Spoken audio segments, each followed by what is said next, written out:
நானும் கர்த்தாவே உம்மை நம்பியுள் திரும்பி வர பண்ணுவேன் என்று கர்த்தர் சொல்லுகிறார். கரங்களை உயர்த்தி ஹalleluya.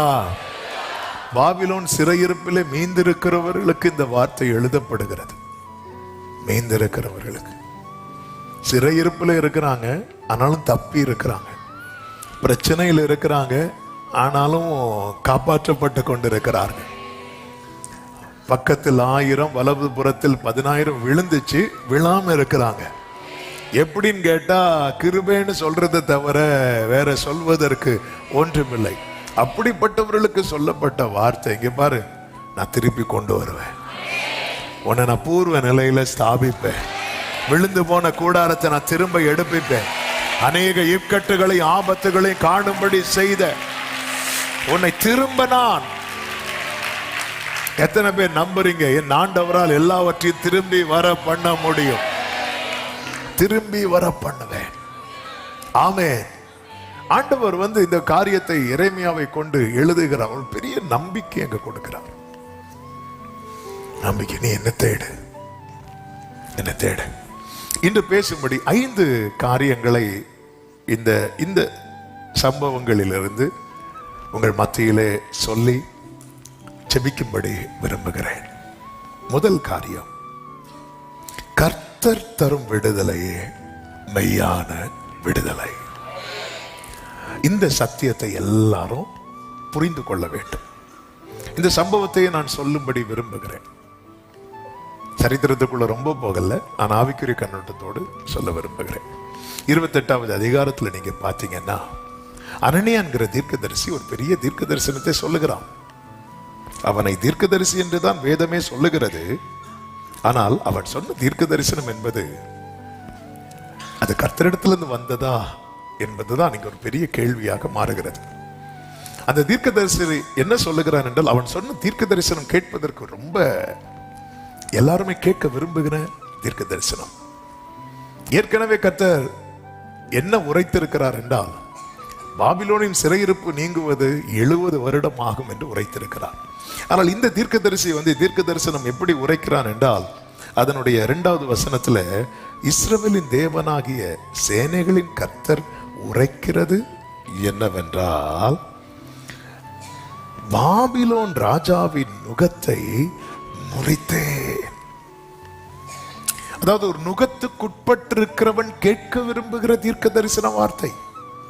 உண்மையில இந்த நுகத்துக்கு உட்பட்டு ஜனங்கள் காணப்பட போகிறார்கள். அதற்கு அடையாளமாய் ஒரு நுகத்தை மாட்டிட்டு ஒரு ஆள் இருக்கிறார். யார் தெரியுமா? எரேமியா. அதற்கு முந்தின 27வது அதிகாரத்தில் கர்த்தருடைய வார்த்தை எரேமியாவுக்கு உண்டாகி 2வது வசனத்தில் சொல்லுகிறார், நீ உனக்கு கயிறுகளையும் நுகங்களையும் உண்டு பண்ணி அவைகளை உன் கழுத்திலே பூட்டி கொண்டுன்னு சொல்றார். ஒரு மரத்தால ஒரு நுகத்தை உண்டு பண்ணி இப்படி ஒரு நுகம் அதை கழுத்துல மாட்டிட்டு அப்படி இருக்கிறார். தீர்க்கதரிசி ஒரு அடையாளமா, இப்படிதான் இஸ்ரவேல் ஜனங்கள் யாருக்கு பிடியில இருக்க போறாங்க? பாபிலோனியர் பிடியில இருக்கிறாங்க. சரி, அந்த காரியத்தை விடுவோம், நான் செய்திக்கு வர விரும்புகிறேன். அப்போ ஒரு நுகத்துக்கு உட்பட்டு இருக்கிறவன் உண்மையில எதை கேட்க விரும்புவான் என்றால், கர்த்தர் நுகத்தை முறிப்பார் என்பதை கேட்க விரும்புவான். ஆமென். இங்கே அதுதான் சொல்லப்படுகிறது. என்ன தீர்க்க தரிசனம் உரைக்கப்படுகிறது? பாபிலோனின் ராஜாவின் நுகத்தை முறித்தேன். 28:2 நுகத்தை முறித்தேன். எவ்வளவு நாளுக்குள்ள முறிப்பேன் என்று சொல்லுகிறார். 3வது வசனத்திலே, பாபிலோன் ராஜாவாகிய நேபுகாத் நேச்சர் இவ்விடத்திலிருந்து எடுத்து பாபிலோனுக்கு கொண்டு போன கர்த்தருடைய ஆலயத்தின் பணிமுட்டுகளை எல்லாம் நான் 2 வருஷ காலத்திலே இவ்விடத்துக்கு திரும்ப வர பண்ணுவேன். அல்லேலூயா. இப்போ நான் ஒண்ணு கேட்கிறேன் உங்ககிட்ட. ஆமென். என்ன கேட்கிறேன் அப்படின்னா, உங்களை நோக்கி 2 பேர் ப்ராஃபஸி சொல்றாங்க. ஒருத்தர் சொல்றாரு கர்த்தர் நுகத்தை முறிப்பார், 70 வருஷத்துல நடக்கும். இன்னொருத்தர் சொல்றாங்க கர்த்தர் நுகத்தை முறித்தார், 2 வருஷத்துல நடக்கும். நமக்கு எது தேவை? என்ன கோரஸ்? இதுதானே நம்மளை கவருது.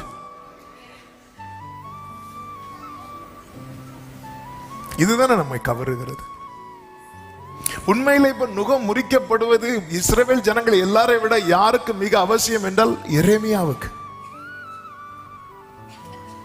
நுகத்தை உடைப்பேன் 2 வருஷத்துல அப்படி சொல்லும் போது எரேமியா என்ன சொல்றான் தெரியுமா? அந்த தீர்க்கதரிசியை பார்த்து 6வது வசனத்துல, ஆமென், கர்த்தர் அப்படியே செய்வாராக அப்படிங்கிறார். ஆமென். கர்த்தர் நுகத்தை முறிப்பார். இது ப்ராபசி, இது மாறாது. ஆனா இந்த அனனியா என்கிறவன் என்ன சொல்லுகிறான் அப்படின்னா, இன்னைக்கு பொதுவாகவே கர்த்தர் எரேமியாவை வச்சு என்ன ப்ராபசி சொல்றாருன்னா, இந்த நுகத்துக்கு கீழே நீ கொஞ்ச நாள் இருக்கணும் அப்படிங்கிறார். ஆனா அனனியா என்கிற தீர்க்கதரிசி சொல்றான், நுகமே கிடையாதுப்பா, நுகத்துக்கு கீழே இருக்க வேண்டாம். கர்த்தர் நுகத்தை முறிச்சிட்டாரு. 2 வருஷத்துல எல்லாமே செட்டில் ஆக போகுது.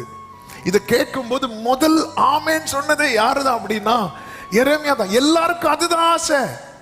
ஆனா எரேமியா ஆமென் சொல்லிட்டு என்ன சொல்றாருன்னா, இங்க பாருங்க, முற்காலத்திலிருந்தே நமக்கு தெரியும், ஒரு தீர்க்கதரிசி ஆனாலும் சரி, அவங்க சொல்ற தீர்க்க தரிசனம் அது நடந்தால், அதனுடைய 9வது வசனத்தை வாசியுங்கள்.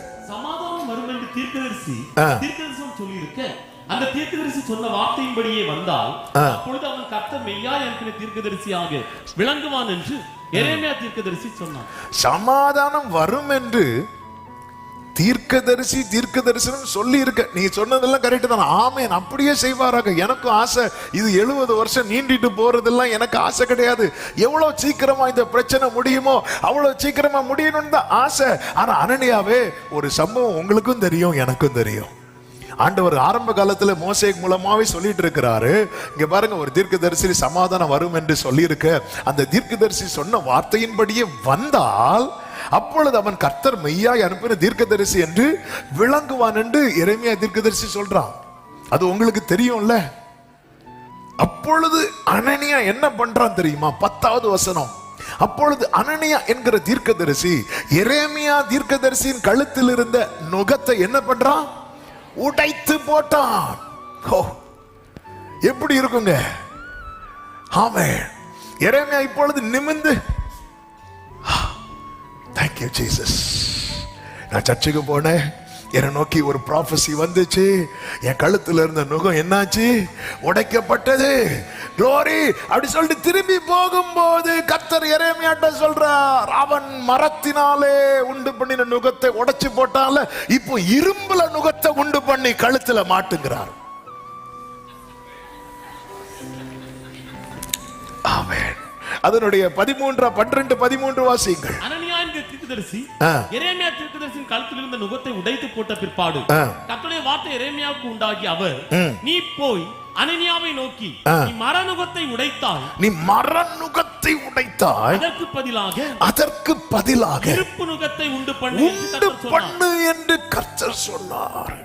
இங்கே சொல்ல வருகிற செய்தியை கேளுங்கள், நல்ல கவனிங்க. இந்த இடையில நிறைய பேர் நம்மை விடுவிக்க முயற்சிப்பார்கள். அப்போ கழுத்தில் இருக்கிற ஒரு மர நுகத்தடி என்ன ஆகுது? முறியுது. முறிஞ்சதான் நம்மால் என்ன பண்றாரு? நிமிர்ந்தாரு. நிமிர்ந்து கொஞ்ச நேரம் ஆகல, இப்போ என்ன நுகத்தடி இருக்கு? அதன் அர்த்தம் என்ன? தற்காலிக விடுதலை இருக்குல்ல. தற்காலிக விடுதலை என்ன விடுதலை தெரியுமா? தேவன் தராத விடுதலை நம்முடைய கட்டை இன்னும் அதிகமாய் இறுக பண்ணும். தேவனிடத்திலிருந்து வராத ஒத்தாசை, தேவன் தராத விடுதலை டெம்பரரியா நமக்கு கொஞ்சம் ரிலீவ் ஆனது மாதிரி இருந்தாலும், அது நம்முடைய கட்டை, நம்முடைய நுகத்தை, நம்முடைய சிறையிருப்பை முன்னே இருந்ததை விட இன்னும் அதிகமாய் அது இறுக பண்ணுமே தவிர. ஆமென். இந்த நாளில ஒரு தேவ பிள்ளை இதுதான் புரிந்து கொள்ள வேண்டும். எனக்கு ஒத்தாசை எங்கிருந்து வருகிறது? எனக்கு விடுதலை யாரிடத்திலிருந்து வருகிறது? தேவன் தராத விடுதலை. அதனாலதான் இயேசு சொல்வார், குமாரன் உங்களை விடுதலை ஆக்கினால், யோவான் 8:36, குமாரன் உங்களை விடுதலை ஆக்கினால் மெய்யாகவே விடுதலை ஆவீர்கள். இல்லைன்னா அது மெய்யான விடுதலை இல்ல, டெம்பரரியா இருக்கும். அங்க போனேன், அவங்க கை வச்சதும் ஏதோ பண்ணிச்சு, அதுக்கப்புறம் என்னெல்லாமோ பண்ணுது. ஆமென். மரத்தால எரேமியாவும் அதுதான் விரும்புறாரு. ஆமென், அப்படியே செய்வாராக சொல்லிட்டு மரத்தால செய்யப்பட்ட நுகத்தடியை முறிச்சதும் மீட்டிங் முடிஞ்சு கட்டை ஊத்தாச்சு, திருப்பி வீட்டுக்கு போலான்னு பார்த்தா இதுக்கு பழைய கட்டே பரவாயில்ல. இன்னைக்கு நிறைய பேர் தேவனிடத்திலிருந்து பெற்றுக்கொள்ள காத்திராமல் ஒத்தாசைக்காக பல பாதையை தெரிந்தெடுத்து சென்று இன்னும் அதிகமான இன்னும் நெருக்கடியான சூழ்நிலையிலே மாட்டிக்கொள்ளுகிறார்கள். ஆவியானவர் சபைகளுக்கு சொல்லுகிறதை காதுள்ளவன் கேட்க கடவன். நமக்கு ஒத்தாசை எங்கிருந்து கிடைக்கிறது? அதாவது ஒரு பிரச்சனையிலிருந்து ரிலீவ் ஆகிறதற்கு நான் ஜோம் பண்ணி பார்த்தேன், ஆண்டவர் என்ன வெயிட் பண்ண சொல்றாரு, இது வேலைக்கு ஆகாது, நம்ம வேற ஏதாவது இருக்கா, இன்னொரு வழியா போய் இதுல இருந்து ரிலீவ் ஆகி இங்க போய் மாற்றுறது. ஆமே, ஒரு பிரச்சனையிலிருந்து வெளியே இன்னொரு பிரச்சனை, இது மாட்டுனது பெரிய பிரச்சனை. அதாவது பஞ்சகாலத்துக்கு தப்புவிக்க எகிப்துக்கு போய் எகிப்துல மாட்டினாங்க பாத்தீங்களா? எகிப்துல போய் போனதே எதுக்கு? பஞ்சகாலம். பஞ்சகாலம் எத்தனை வருஷம்? 7 வருஷம். 7 வருஷம் முடிஞ்சது, யோசேப்பு காலம் முடிஞ்சது. யாருக்காவது திருப்பி வரணும்னு தோணுனாங்களா? இல்ல. பஞ்சகால பிரச்சனையை விட பெரிய பிரச்சனை எகிப்து பிரச்சனை. அதனாலதான் ஒரு தேவ பிள்ளை புரிந்து கொள்ள வேண்டும், ஒத்தாசை வரும் பர்வதங்களுக்கு நேராக எல்லாரும் கண்களை ஏறெடுக்கும் போது ஒரு தேவ பிள்ளைக்கு தெரியணும், எனக்கு ஒத்தாசை பர்வதங்கள்ல கிடையாது, எனக்கு ஒத்தாசை வானத்தையும் பூமியையும் உண்டாக்கின கர்த்தரிடத்திலிருந்து வருகிறது. பிதா கிட்ட இயேசு கேட்கிறார், இந்த பாத்திரம் என்னை விட்டு நீங்க கூடுமானால் நீங்கும்படி செய்யும் என்று கேட்கிறார். பிதா ஏதாவது பதில் சொன்னாரா? அமைதியா இருந்துட்டார். பிலாத்து அடுத்த நாளே ஆஃபர் வைக்கிறோம், நான் நினைச்சா விடுவிக்க முடியும் தெரியுமா? அப்போ இயேசு என்ன தெரியுமா? அமைதி ஆயிட்டார். என் வாழ்க்கையில கர்த்தர் அமைதி ஆயிட்டார்னா எனக்கு ஆஃபர் பண்ண 4 பேர் வந்தாலும் அவங்க முன்னாடி நான் அமைதியாயிரும்.